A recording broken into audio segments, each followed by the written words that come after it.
जय श्री कृष्ण मित्रों। आज આપણે બનાવીશું ફ્લાવરમાંથી એકદમ નવી જ રેસીપી જે એકદમ યુનિક પણ છે અને ખાવામાં ખૂબ જ ટેસ્ટી લાગે છે। ફ્લાવર જોઈને બાળકોથી લઈને મોટા સૌનું મોઢું બગડી જતું હોય છે, પરંતુ આ રેસીપી તમે ઘરે ટ્રાય કરશો તો બાળકોથી લઈને મોટા સૌ હોંશે હોંશે ખાશે અને ખાવામાં ખૂબ જ ટેસ્ટી બને છે। તો વિડીયો પસંદ આવે તો વિડીયોને લાઇક આપજો, ચેનલને સબસ્ક્રાઈબ કરજો અને આવા નવા વિડીયો માટે કમેન્ટ કરવાનું ભૂલતા નહીં। તો ચાલો રેસીપી બનાવવાની શરૂઆત કરી દઈએ। તો અહીંયા મેં 300 ગ્રામ જેટલા ફ્લાવરને મીઠાના પાણીમાં અડધી કલાક માટે પલાળીને રાખી દીધા હતા, જેથી કરીને એમાં કોઈ પણ કીડા કે કચરું હોય તો એ નીકળી જાય। તો હવે આ ફ્લાવરને આપણે 2 થી 3 પાણીએ સરસ રીતે ધોઈ લઈશું। તો હવે આપણે આગળની પ્રોસેસ જોઈ લઈએ।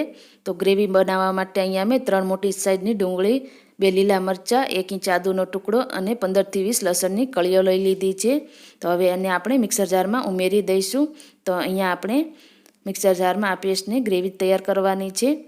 તો અહીંયા આપણે આ બધી સામગ્રીને મિક્સર જારમાં ઉમેરી દઈશું અને ત્યારબાદ 2 ટમેટાને પણ આ રીતે ઝીણા સમારીને ટુકડામાં લઈ લીધા છે, એને પણ આપણે ઉમેરી દઈશું। તો હવે આ બધું સરસ રીતે પીસીને તૈયાર કરી લેવાનું છે। હવે આપણે એક બાઉલમાં 4 ચમચી બેસન લઈશું। અહીંયા જે નોર્મલ આપણે ચમચી યુઝ કરતા હોઈએ છીએ ઘરમાં એ જ લેવાની છે। 4 ચમચી બેસન ઉમેર્યા બાદ તે જ ચમચીના માપથી આપણે 4 ચમચી દહીં ઉમેરીશું। દહીં આપણું અહીંયા વધારે પડતું ખાટું ન હોય એ વાતનું ખાસ ધ્યાન રાખવું। હવે આ બંને વસ્તુને સરસ રીતે મિક્સ કરી દઈશું। અહીંયા જરૂર લાગે તો આપણે 2 ચમચી જેટલા પાણીનો ઉપયોગ કરીશું અને જો તમારે દહીં એડ કરવું હોય તો દહીં પણ કરી શકો છો। હવે અહીંયા દહીં અને બેસન સરસ રીતે મિક્સ થઈ ગયું છે। તો હવે એમાં આપણે મસાલા ઉમેરી દઈશું। અહીંયા આપણે ચપટી હળદર ઉમેરીશું અને 1 ચમચી લાલ મરચું પાવડર ઉમેરીશું, 1 ચમચી કિચન કિંગ મસાલો અને 1 ચમચી ગરમ મસાલો પાવડર ઉમેરીશું। અહીંયા તમે મસાલા તમારા ટેસ્ટ પ્રમાણે વધારે કે ઓછા કરી શકો છો। હવે અહીંયા નાની ચમચી જેટલો આપણે અજમો લઈશું, એને સરસ રીતે મસળીને એમાં એડ કરી દઈશું। અહીંયા આ સબ્જીમાં અજમાનો ટેસ્ટ ખૂબ જ સરસ આવે છે। અહીંયા આપણે એકદમ ફ્લાવરનું શાક અલગ રીતે બનાવીશું। તો એકદમ રેસ્ટોરન્ટમાં જે રીતે પનીરનું શાક મળતું હોય છે એ શાક પણ તમે ભૂલી જશો। તો અહીંયા આપણે ફ્લાવરનું એકદમ યુનિક શાક બનાવવા જઈ રહ્યા છીએ। હવે એમાં આપણે 2 ચમચી તેલ ઉમેરીશું। અહીંયા આપણે આ ફ્લાવરના શાક માટે આ મેરિનેશન બનાવી રહ્યા છીએ। તો હવે આપણું આ મેરિનેશન બનીને બિલકુલ તૈયાર થઈ ગયું છે। જો જરૂર લાગે તો 2 ચમચી જેટલું પાણી ઉમેરીને સરસ રીતે મિક્સ કરી દઈશું। હવે અહીંયા આપણું આ મેરિનેશન બનીને તૈયાર થઈ ગયું છે। તો હવે એમાં જે સામગ્રી એડ કરવાની છે તે જોઈ લઈએ। તો 2 મોટી સાઈઝને આ રીતે ડુંગળીને મોટા ટુકડામાં સમારી લીધી છે અને કેપ્સિકમને પણ આ રીતે મોટા ટુકડામાં સમારી લીધા છે। તમારે જેટલા એડ કરવા હોય એ રીતે તમે કરી શકો છો। અહીંયા હું આ સબ્જી 5 થી 6 વ્યક્તિઓ માટે બનાવી રહી છું, તો એ પ્રમાણે સામગ્રી લઈ રહી છું। ત્યારબાદ જે આપણે ફ્લાવર રાખ્યા હતા એને પણ એડ કરી દઈશું। ત્યારબાદ તેમાં આપણે સ્વાદ અનુસાર મીઠું ઉમેરી દેવાનું છે। તો આ બધા માપ શાકભાજીના માપનું આપણે મીઠું એડ કરી દઈશું અને આ બધી વસ્તુને મેરિનેશનમાં સરસ રીતે મિક્સ કરી દેવાનું છે। તમે આ ફ્લાવરનું શાક આ રીતે મેરિનેશન કરીને બનાવશો તો ખૂબ જ ટેસ્ટી બને છે અને ખબર પણ નહીં પડે કે આ ફ્લાવરનું શાક છે। એકદમ પંજાબી રીતે જે પનીરનું શાક હોય છે એવું લાગે છે। હવે ત્યારબાદ 2 ચમચી આદુ લસણની પેસ્ટ ઉમેરીશું।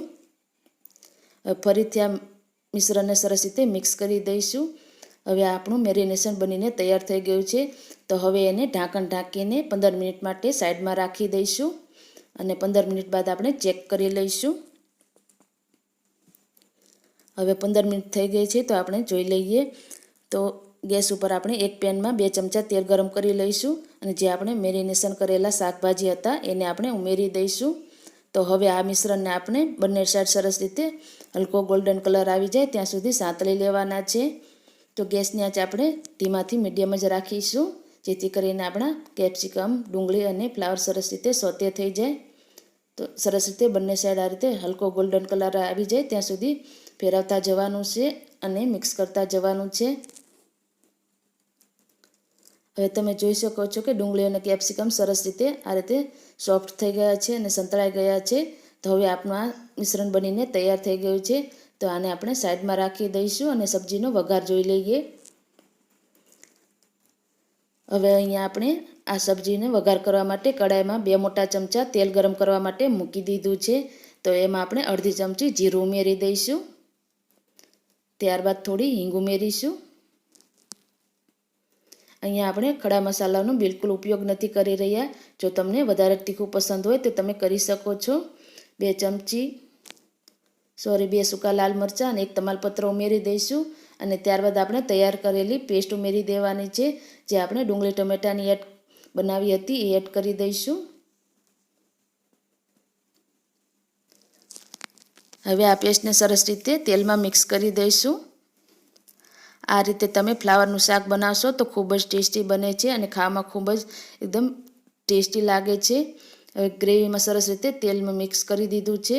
તો એમાં આપણે ગ્રેવીના માપનું મીઠું એડ કરી દઈશું અને એને ઢાંકીને 2 મિનિટ માટે થવા દઈશું, જેથી કરીને એમાં સરસ રીતે તેલ છૂટું પડી જાય અને ગ્રેવી આપણી સરસ રીતે ચડી જાય. તો 2 મિનિટ માટે આપણે થવા દઈશું. ગેસની આંચ આપણે ધીમી જ રાખીશું. હવે 2 મિનિટ થઈ ગઈ છે, તો આપણે ચેક કરી લઈએ. ગ્રેવીમાંથી સરસ રીતે તેલ છૂટું પડવા લાગ્યું છે. તો એમાં આપણે અડધી ચમચી હળદર અને 1 ચમચી લાલ મરચું પાવડર ઉમેરી દઈશું. અહીંયા તમને જેટલું તીખું પસંદ હોય એ પ્રમાણે તમે એડ કરી શકો છો. હવે આ બંને વસ્તુને સરસ રીતે મિક્સ કરી દઈશું. હવે ફરીથી મિક્સ કર્યા બાદ આપણે 2 મિનિટ માટે ઢાંકીને થવા દઈશું. હવે 2 મિનિટ થઈ ગઈ છે, તો તમે જોઈ શકો છો કે સરસ રીતે ગ્રેવીમાંથી તેલ છૂટું પડવા લાગ્યું છે અને એકદમ લાલ ચટાકેદાર આપણી ગ્રેવી બનીને બિલકુલ તૈયાર થઈ ગઈ છે. તો હવે એમાં આપણે જે તૈયાર કરેલું શાકભાજીનું મિશ્રણ હતું મેરિનેશનવાળું, એને એડ કરી દેવાનું છે. હવે એને ગ્રેવીમાં સરસ રીતે મિક્સ કરી દઈશું. અહીંયા આપણા શાકભાજીમાં કેપ્સિકમ અને ડુંગળી સરસ રીતે સંતળાઈ જાય છે, પરંતુ જે ફ્લાવરના કટકા હતા એ થોડા કાચા રહી જાય છે. તો એને સરસ રીતે ચેડવવા માટે આપણે 1 કપ જેટલું પાણી ઉમેરીશું, તો જેથી કરીને આપણી ગ્રેવી પણ સરસ રીતે કૂક થઈ જાય અને ફ્લાવર પણ સરસ રીતે ચડી જાય. તો આ રીતે 1 કપ જેટલું પાણી ઉમેરી દઈશું અને આ સબ્જીને આપણે ઢાંકીને ધીમા ગેસ ઉપર 5 મિનિટ માટે થવા દઈશું. હવે 5 મિનિટ બાદ આપણે ચેક કરી લઈશું. તો આપણી સબ્જી બનીને બિલકુલ તૈયાર થઈ ગઈ છે. તો એમાં આપણે ટેસ્ટને બેલેન્સ કરવા માટે 1 ચમચી જેટલી ખાંડ ઉમેરીશું. આ બિલકુલ ઓપ્શનલ છે. ત્યારબાદ 1 ચમચી જેટલી કસૂરી મેથીને આ રીતે મસળીને ઉમેરી દઈશું.